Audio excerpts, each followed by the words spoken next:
Your party finds itself on the edge of an ancient forest. The trees here are normal, nothing special, but you remember the warning given to you by that crazy old druid. Well, you remember something. You weren't very interested in the specifics. Your ranger companion leads the way, silently pointing out dead branches to avoid stepping on. You ignore. You're not concerned about the trees. You have an axe, after all. We're being watched, the puny little cleric beside you whispers. As if in response, an arrow slices through the air from a nearby tree, embedding itself in the cleric's thigh before the forest erupts in a cacophony of war cries. Something begins to rise up within you, a fire you have felt many times before and welcome once again. It is time to rage.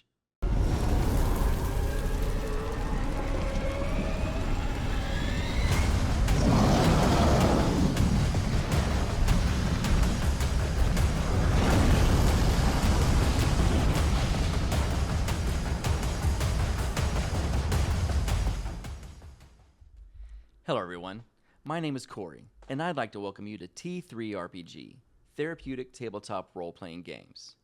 Here, we explore a variety of topics related to role-playing from a mental health perspective. We may look at the overall benefits of role-playing in general, have fun with various rules or rule sets currently out there, or share tips for mental health professionals, such as myself, to include RPGs in their toolbox. This can easily happen within the realm of group therapy, helping individuals learn problem solving, developing interpersonal skills, and understanding distress tolerance. These can also occur in individual counseling scenarios, but with more of an emphasis on having a shared vocabulary, a baseline to explore the concerns your client brings to session. These same principles can also apply to parents or teachers, not just mental health professionals. Having a shared language and understanding of what your child or student enjoys and participates in makes connection much easier. It meets them where they are instead of expecting them to operate on our level.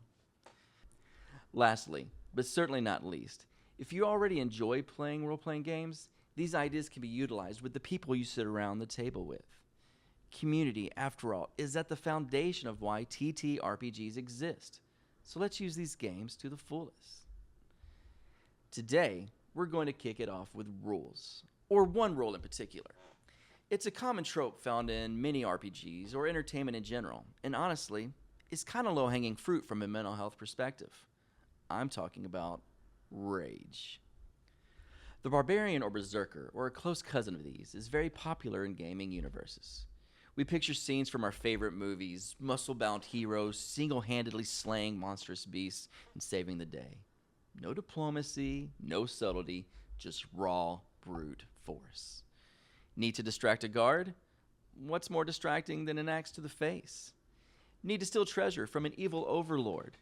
He can't spend it if he's got an axe to the face. Need to impress the queen? Ladies love a man who understands the intricacies of applying axe to face. Now, obviously, these are overgeneralizations, and many who play these classes don't always resort to axe to face. Sometimes they use a bar stool or halfling companion. But at the core of classes like the barbarian, and the reason many people play such a class, is rage. It's almost impossible to talk about one without the other, and why I will conflate the two concepts, barbarian and rage, throughout this episode. Rage looks different from system to system, and may even go by different names.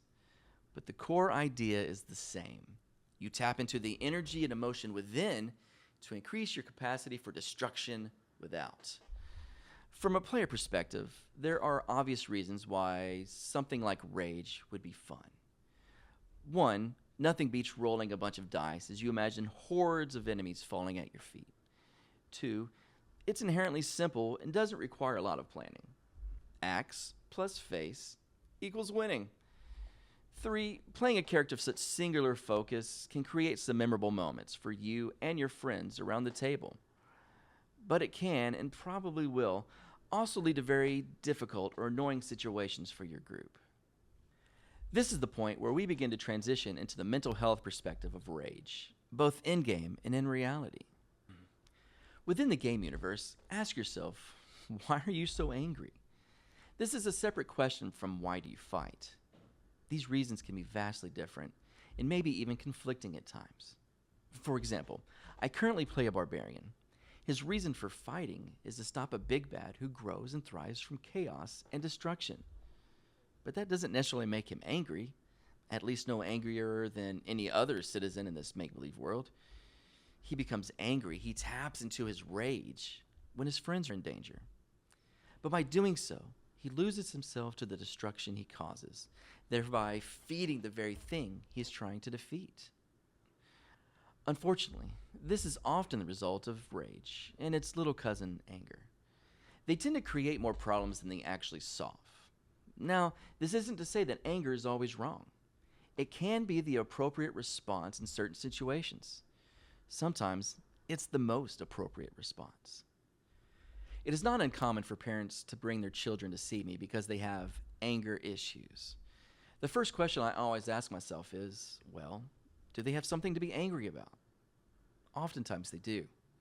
Seeing injustice around us, watching the vulnerable being taken advantage of, experiencing bullying or abuse firsthand, these are legitimate reasons to be angry and should call us to action. Also, anger in many ways is a secondary emotion. It is often a response to another emotion we are feeling, an emotion that makes us feel vulnerable, such as fear or loneliness. And we don't like to feel vulnerable, especially children who have a high need for safety. By the time the child has made it through my doors, we aren't usually dealing with an anger issue. We are dealing with a basic need issue, a failure or inability to meet that need. And the response to that unmet need is anger that has now escalated to the point of feeling out of control. It's out of control because that primary emotion feeding the anger, preceding the anger, was not identified and addressed. And so we get these little barbarians running around, leaving destruction in their path because they simply don't know better. They don't know how to process what they are experiencing. This doesn't always have to be physical either. If you've met someone who is verbally abusive, you've probably thought to yourself, wow, that person has anger issues. Sometimes an axe to the face looks like deep bitterness or biting sarcasm. Underneath that anger is an emotion that quite possibly hasn't been dealt with. This is why counseling can be so effective. We're trained and equipped to look below the surface, to ask the right questions, to explore the unseen.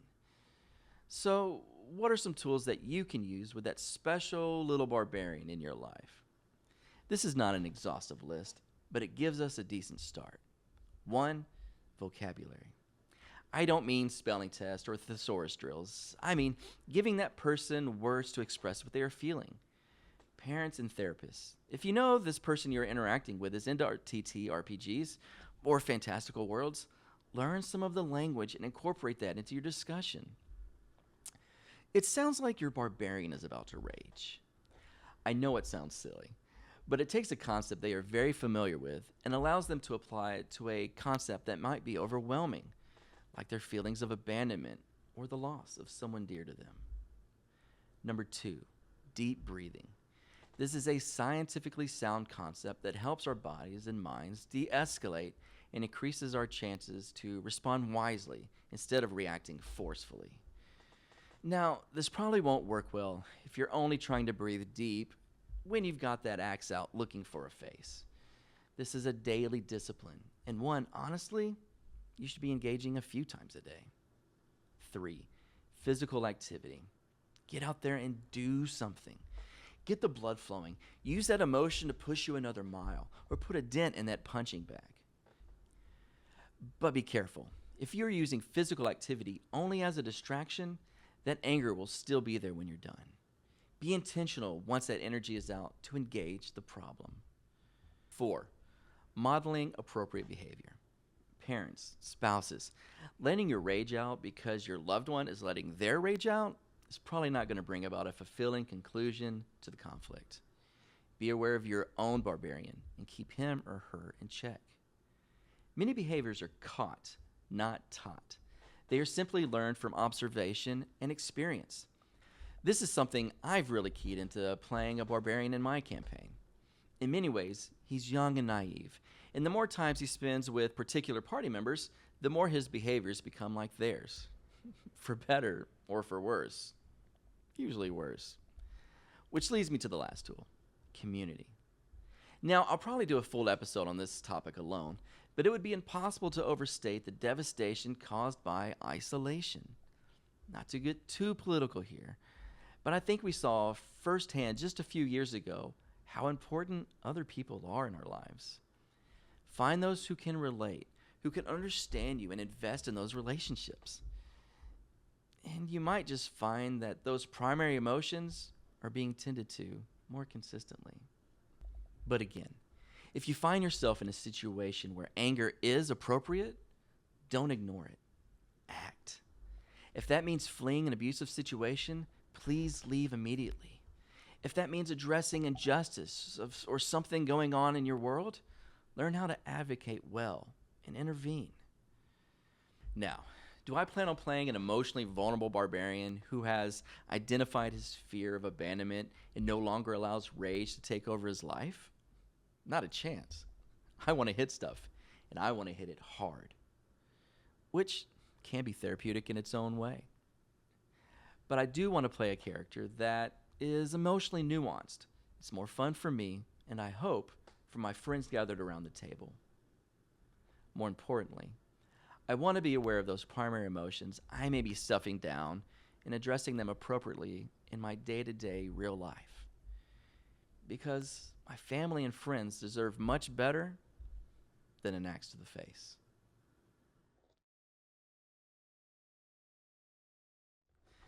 Thanks so much for tuning in. I hope it was fun and informative. If so, take a second to like and subscribe. And please, drop some comments about what you liked or what you would like to see in future episodes. Remember, whether you're sitting around a table or stepping out your front door, there's a whole world to explore. It's so much better when we take that journey together. See you soon.